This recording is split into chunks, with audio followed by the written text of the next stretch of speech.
So guys, balik lagi sama Kuliah Sore bareng El di sini. Oke, ini adalah Samsung Galaxy M54, smartphone M series dari Samsung yang mana ini tuh tipe tertingginya ya. HP ini tuh rilis di tanggal 17 November kemarin dengan harga Rp6.499.000. Cuma kayak yang udah aku bilang di video unboxing, kalau Samsung itu harganya cepet banget anjlok, apalagi kalau ada banyak orang yang bilang harganya itu overpriced. Yap, sekarang di awal bulan Desember aja ini aku udah nemu dengan harga yang ada di bawah 6 juta atau lebih tepatnya 5,9 juta. Padahal ini baru 2 minggu setelah rilis ya. Kemungkinan bisa lebih turun lagi di akhir tahun atau awal tahun depan kalau emang di harga 5,9 juta ini banyak yang masih nganggap ini overpriced. Atau misal nilai penjualannya itu nggak banyak. Kalau mau di head to head sama Samsung Galaxy A54, jelas aku lebih ngerekomendasiin Samsung Galaxy A54. Selain fiturnya yang lebih wow, harga dari Samsung Galaxy A54 itu juga lebih murah. Buat yang 256GB di pasaran sekarang ada di 5,3 juta aja, dimana ini harga yang benar-benar menarik, mengingat ini HP itu punya segudang fitur buat kelas HP mid-range, dan HP ini tuh berani ngasih update panjang sampai 4 tahun. Tapi di video kali ini kita nggak bakal bahas Samsung Galaxy A54 ya, kita mau bahas M seriesnya, yaitu M54, saudara jauhnya yang dikenal lebih unggul di bagian performa dan daya tahannya. Oke, buat desain jelas Samsung Galaxy M54 ini bukan HP yang bisa kasih tampilan menarik. Meskipun bahasa desainnya mirip dengan 3 lensa berjejer secara vertikal ke bawah, tapi tetap aja mulai dari lekukan body, finishing, dan material yang dipakai ini nggak sewah A series atau S series. Ini lebih kayak niru konsep aja biar HP-HP Samsung itu punya karakter. Tapi kalau buat prestige ya jelas M series ini nggak kerasa mewah buat tampilannya. Di sisi atas smartphone ini itu ada lubang mic. Di sisi kanan ada tombol volume dan tombol power yang merangkap sebagai fingerprint scanner. Di sisi kiri ada SIM tray slot yang jenisnya ini hybrid. Jadi kita tuh harus pilih ya antara mau pakai dual nano SIM atau 1 nano SIM plus 1 kartu micro SD tambahan. Sementara itu buat di sisi bawahnya ini ada lubang mic, lubang charging USB-C dan grill speaker yang sayang banget nih jenisnya masih mono speaker. Di harga segini masih mono speaker ya? Oke, kalau buat NFC ini untungnya ada ya, untung banget ini nggak disunat. Buat posisi sensornya ini ada di samping rumah kameranya.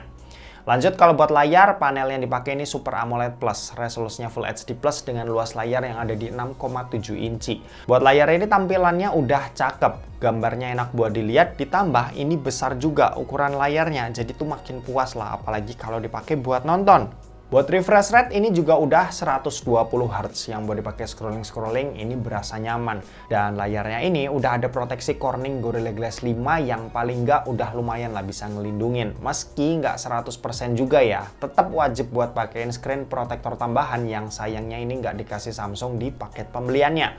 Overall sih untuk kualitas layar yang dikasih ya udah cukup oke lah ya. Desainnya juga udah pakai punch-hole jadi nggak ketinggalan zaman. Lanjut kalau buat performa, chipset yang dipakai ini Exynos 1380. Ini adalah chipset yang juga dipakai di Samsung Galaxy A54. Sementara itu buat storage sendiri ini cuma ada satu pilihan yaitu 8/256GB. Buat dipakai harian Exynos 1380 ini tuh udah aman banget ya. Aku udah cobain juga HP ini kurang lebih semingguan dan ngerasa performanya udah cukup banget buat dipakai aktivitas sehari-hari. Nah, sementara itu kalau buat dipakai ngegame langsung aja kita coba. Mobile Legends ini bisa dapetin settingan ultra dengan refresh rate super. Hasilnya pun juga beneran super karena ini bisa dapat FPS yang hampir 90 FPS. Meski lebih sering ada di kisaran 80-85 FPS, tapi ini masih lebih enak ya ketimbang yang masih mentok di 60 FPS aja. Dan ini dipakai 3 kali main pun ya masih tetap stabil buat dapetin FPS di angka segini. Jadi mantep nih. Kalau buat PUBG Mobile, settingan yang kebuka sayangnya cuma ada di Smooth High sampai HD High aja, jadi nggak ada opsi frame rate yang lebih tinggi. Yang jelas 30 FPS-nya ini bisa didapat dengan mudah ya di sini. Harusnya HP ini mampu ya buat dapetin frame rate yang lebih tinggi, tapi developer tuh masih ngebatasin performanya nih, jadinya FPS tuh mentok yang didapat cuma ada di 30 FPS aja. Buat gyroscope ini udah lancar karena tuh dia juga udah hardware. Sementara itu kalau misal buat game Genshin Impact ini aku coba di settingan lowest dan hasilnya FPS yang didapat ini ada di kisaran 40-45 FPS ketika lagi jalan-jalan santai. Dan ketika lagi battle yang ngeluarin banyak efek skill, ini tuh FPS bakalan turun di kisaran 30-40 FPS tergantung dari banyaknya efek yang muncul. Oh iya, kalau main Genshin Impact yang notabene game berat gini, itu tuh suhu cepet banget panas ya, jadi saranku pakein kipas tambahan. Overall sih performanya ini udah cukup, cuma bukan buat kalian yang cari HP HP buat main game ya. Karena sayang ya, duit 5-6 juta kalau kalian keluarin buat beli HP ini. Misal kalian udah berekspektasi tinggi nih, HP ini tuh bakalan enak banget buat dipakai ngegame, padahal nyatanya enggak. Performa gamingnya ini bisa dibilang biasa aja. Bahkan beberapa merek sebelah kayak Poco F5 dan Xiaomi 13T itu bakalan lebih enak lagi ya, misal buat dipakai main game. Nah, kalau buat dayanya sendiri ini nih yang jadi sorotan. Baterainya tuh punya kapasitas 6000 mAh yang buat dipakai nonton YouTube selama 1 jam baterainya ini berkurang sebanyak 5%. Main sosmed TikTokan selama 1 jam baterainya berkurang sebanyak 6% dan buat main Genshin di settingan lawas selama 1 jam baterainya ini berkurang sebanyak 16% aja. Yap, ini tergolong HP yang awet. Sementara itu buat kecepatan ngecas ini ada di 25 watt yang buat isi dayanya dari 0 sampai full butuh waktu sekitar 1 jam 40 menit. Kalau buat sistem operasi Samsung Galaxy M54 ini itu berjalan di One UI versi 5.1 dengan basis Android 13. Untuk update-nya sendiri Samsung janjiin dapat 4 kali update OS dan 5 tahun security update. Ini beneran panjang dan khas Samsung banget yang HP-HP-nya itu bisa dipakai buat jangka panjang. Oke, dan terakhir kita mau bahas soal kameranya.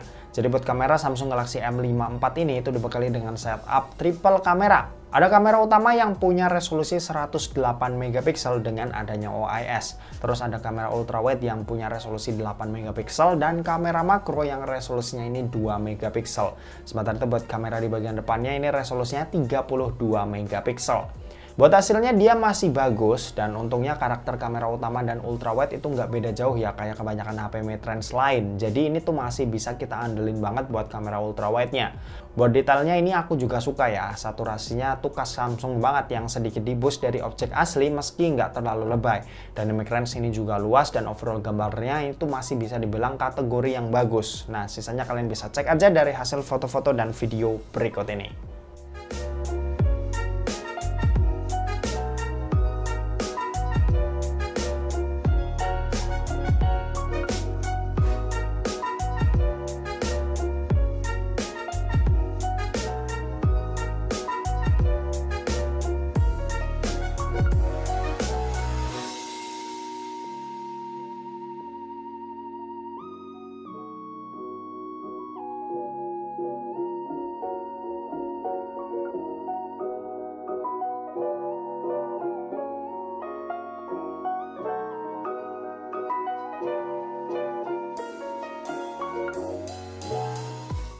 Oke, ini contoh perekaman video dari Samsung Galaxy M54 5G direkam pakai resolusi Full HD 30 fps.